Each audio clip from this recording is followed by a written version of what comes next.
Al Servei d'Atenció a Domicili del Consorci Sociosanitari d'Igualada donem servei als domicilis d'Igualada i de la comarca de l'Anoia i atenem tant els casos amb finançament públic com aquells casos privats que paga la pròpia persona usuària o la seva família.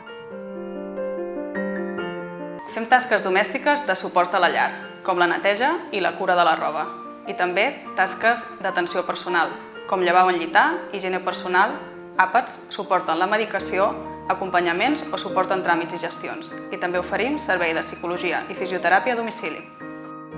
La fisioteràpia domiciliària és un servei que oferim tractament al domicili de la persona usuària, oferint tècniques, teràpies personalitzades.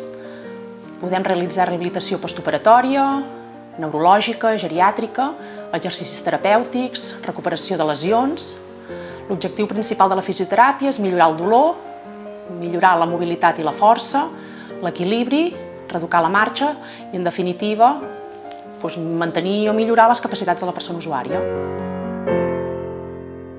Previ a l'inici del servei, realitzarem una visita a domicili en la que ens coneixerem i junts establirem un pla de treball adaptat a les vostres necessitats.